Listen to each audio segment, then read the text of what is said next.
नमस्कार, मैं हूं शाहिद पठान। आज यूपी की सियासत में जिस तरीके से हलचल मची हुई है उससे हर कोई हैरत में पड़ा हुआ है। किसी ने सोचा नहीं था। कुछ दिन पहले ही उत्तर प्रदेश के पुलिस महानिदेशक का चार्ज लेने वाले डीजीपी मुकुल गोयल को इस तरीके से मुख्यमंत्री की नाराजगी का शिकार होना पड़ेगा। इसके कई सियासी माने भी लगाए जा रहे हैं।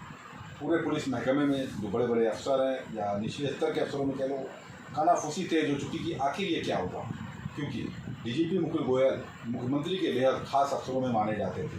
बड़ी जद्दोजहद के बाद उन्हें उत्तर प्रदेश पुलिस की कमान सौंपी गई थी, मगर जिस तरीके से विधानसभा के चुनाव हुए और राजनीतिक समीकरण बदले हैं, तो बदलने के बाद जब सरकार बन गई तब भी मंथन हो रहा था कि लगातार बड़े स्तर पे आईपीएस के ट्रांसफ़र होंगे। मगर जो ट्रांसफ़र की सूची आई है इस बार, उसमें डीजीपी का नाम सबसे पहले है, यानी कि एक प्रदेश के मुखिया को ही मुख्यमंत्री ने बदल डाला। तो कई तरह की चर्चाएं हो रही कि आखिर ऐसा क्यों हुआ। जैसा कि हम लोग पहले भी चर्चा कर रहे थे कि जिस समय विधानसभा चुनाव चल रहे थे, विधानसभा चुनाव के दौरान जिस तरीके से समाजवादी पार्टी का रुख जनता भांप रही थी, सियासतदान जो भांप रहे थे, उससे ही लग रहा था कि इस बार सूबे में सत्ता परिवर्तन बड़े स्तर पर होगा। मगर कई मिथ्या को तोड़ते हुए उत्तर प्रदेश के मुख्यमंत्री योगी आदित्यनाथ ने एक बार फिर एक नया आयाम रचा था। ये बड़ा विचारणीय मुद्दा भी है, क्योंकि कई साल बाद उत्तर प्रदेश में कोई मुख्यमंत्री रिपीट हुआ था। ऐसा कहा जाता था कि जो मुख्यमंत्री नोएडा चला जाएगा उसकी गद्दी चली जाती है, मगर मुख्यमंत्री योगी आदित्यनाथ इस मिथ्या को भी तोड़ा है। दोबारा सत्ता पे काबिज हुए, विकास कार्यों को लेकर, हिंदुत्व को लेकर जिस तरीके से भारतीय जनता पार्टी ने पूरे उत्तर प्रदेश में एक माहौल बनाया, उसका पूरा फ़ायदा योगी आदित्यनाथ को मिला और एक बार फिर वो मुख्यमंत्री की कुर्सी पर बैठे। उसी वक्त माना जा रहा था कि सूबे में कुछ बड़े स्तर से फेरबदल होंगे और शायद वही हुआ है। अभी कुछ दिन पहले ही उत्तर प्रदेश के डीजीपी कई जिलों के भ्रमण पर निकले थे, अभी कानपुर भी आए थे। उस समय भी कुछ चेहरे से उनके लग रहा था कि ब्यूरोक्रेसी में जो उठापटक चल रही है उससे वो काफ़ी खपा हैं।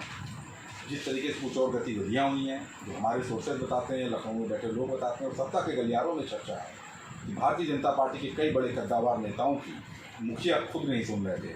इसका सीधा असर थाना स्तर पर भी था और अभी हाल में ही झांसी की जो घटना हुई, ललितपुर में भी मुख्यमंत्री गए थे और वहाँ पर भी मुख्यमंत्री ने कहा था कि थानों में जो दलाली हो रही है, ये जो अफसर रिश्वतखोरी कर रहे हैं, दलाली कर रहे हैं, ये बिल्कुल बर्दाश्त नहीं किया जाएगा। उसके ठीक 3 से 4 दिन बाद आज उत्तर प्रदेश के डीजीपी मुकुल गोयल को बदल देना अपने आप में पूरी सियासत में एक बड़ा मायने रखता है। ये मामला अभी चल रहा है कि कौन उत्तर प्रदेश का डीजीपी होगा। हालांकि 3 नाम केंद्र सरकार को भेजे जा रहे हैं, जहाँ उन नामों को फाइनल किया जाएगा। इसमें कई नाम हैं, DS चौहान है, RK विश्वकर्मा है, G अलमीरा है और भी कई नाम हैं। फिलहाल अभी इस पर मुहर नहीं लगी है, लेकिन लोगों के मन में ये सवाल जरूर आ रहा है। पूरे पुलिस महकमे में एक चर्चा का विषय है, आखिर ऐसा क्यों हुआ। IPS लॉबी में चर्चा काफ़ी तेज है। इससे पहले माना जा रहा था कि IAS लॉबी में सचिव स्तर के, मुख्य सचिव या प्रमुख सचिव स्तर के कुछ अधिकारियों में फेरबदल हो। हालांकि उस पर अभी विराम लगा दिया गया है, लेकिन डीजीपी मुकुल गोयल को जिस तरीके से मुख्यमंत्री की नाराज़गी कह लीजिए या यूँ कह लीजिए कि उत्तर प्रदेश की जो पुलिस व्यवस्था है उसकी स्थिति को सुधरता हुआ ना देखिए, लगातार जो अपराध का ग्राफ बढ़ रहा है, उसके बाद जिस तरीके से मुख्यमंत्री ने एक्शन लिया है तो लोगों को मैसेज यही गया कि कानून व्यवस्था दुरुस्त करने के लिए कदम उठाएगा। लेकिन इसके पीछे कई और सियासी मायने भी लगाए जा रहे हैं। जैसा कि चर्चा थी कि जिसमें चुनाव हो रहा था, माना जा रहा था कि अखिलेश यादव एक बार फिर मुख्यमंत्री की कुर्सी पर बैठेंगे। उन्होंने कई बार ये बात कही भी थी, कई अफसरों को उन्होंने चेतावनी भी दी थी।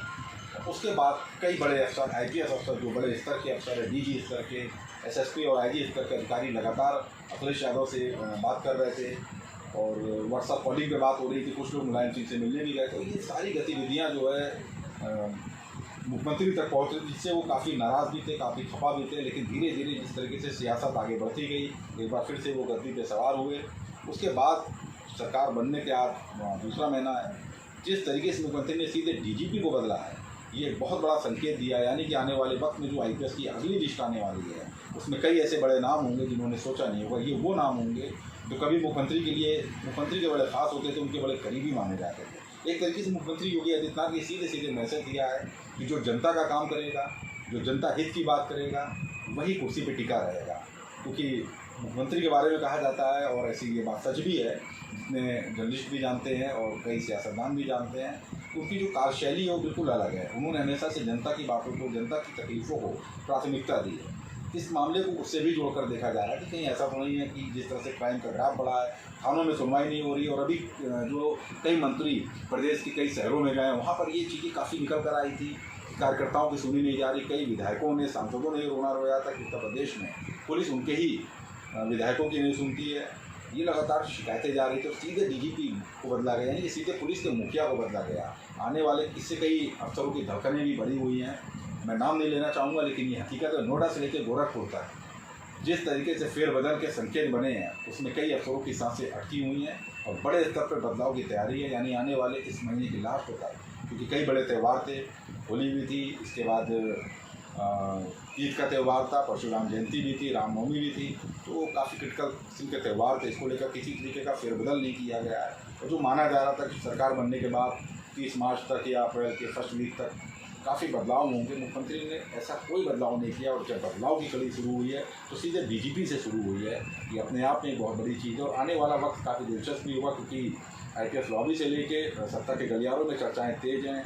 कई ऐसे बड़े नाम हैं जो डीजीपी के लिए भेजे जा रहे हैं, तो वहीं कई ऐसे लोग हैं जो अपनी कुर्सी बचाने की जद्दोजहद में लग गए हैं। यानी कि आने वाले वक्त में जो आईपीएस का पूरा फेरबदल होने वाला है, जो संकेत दिए गए हैं वो दिए गए हैं कि बड़े स्तर पर बदलाव होंगे। और ख़ास करके उन लोगों को चिन्हित किया गया है या चिन्हित किया जाएगा जो सरकार बदलने की मंशा भांप कर सीधे सीधे समाजवादियों के करीब पहुंच गए थे। यानी कि मुख्यमंत्री एक कड़ा संदेश दे रहे हैं, ऐसे अधिकारियों को बिल्कुल बर्दाश्त नहीं किया जाएगा जो सत्ता के करीब रहकर अपनी कुर्सी बचाना चाहे। यानी कि जो जनता हित की बात करेगा वही स्टेट में, उस जिले में तैनात रहेगा और काम करता रहेगा। अभी ऐसी कई और जानकारियाँ लेके अगली सीरीज़ में मैं आपके सामने फिर आऊँगा, क्योंकि इस आईपीएस लॉबी के बाद एक आईएएस लॉबी में भी बहुत बड़ा फेरबदल होने वाला है। सिर्फ कुछ वक्त का इंतजार है। जैसा कि लोग मानते हैं कि मुख्यमंत्री हर काम इस तरह के मामलों में एक्शन तो बहुत कड़ा लेते हैं, लेकिन हर चीज़ को बहुत स्लोली करते हैं ताकि जनता में एक अच्छा मैसेज जाए। अब बड़ा दिलचस्प होगा ये मामला देखने वाला, क्योंकि लखनऊ से लेके पूरे लखनऊ से लेके दिल्ली तक में जिस तरीके से सियासत गरमाई हुई है, पूरी लॉबी जो एक अफसरशाही की जो लॉबी है वो पूरी तरीके से बिल्कुल, मतलब समझ लीजिए हड़कंप मचा हुआ है। लखनऊ का आलम ये है कि बिल्कुल आईपीएस लॉबी बिल्कुल हिली हुई है। तो आप समझ सकते हैं कि आने वाले कुछ दिनों में कितना बड़ा फेरबदल होने वाला है। कईयों की कुर्सी जा सकती है, लेकिन सब सारी चीज़ें धीरे धीरे होंगी और कहीं ना कहीं से कानून व्यवस्था को बड़ी मजबूती मिलेगी, क्योंकि लगातार उत्तर प्रदेश में क्राइम का ग्राफ बहुत तेज़ी से बढ़ा। खास करके महिलाओं के साथ जो अपराध के और हत्याओं की कई घटनाएं हुई हैं, जिसके बाद से मामले लग रहा था जैसे कानून व्यवस्था पूरी तरीके से बेपटरी हो चुकी है। कहीं ना कहीं मुख्यमंत्री ने ये भी एक संकेत दिया है कि कानून व्यवस्था पटरी बना लाने वाले जो अफसर हैं वो बख्शे नहीं जाए। फिलहाल बड़ा दिलचस्प होगा, बने रहिए हमारे साथ। नमस्कार।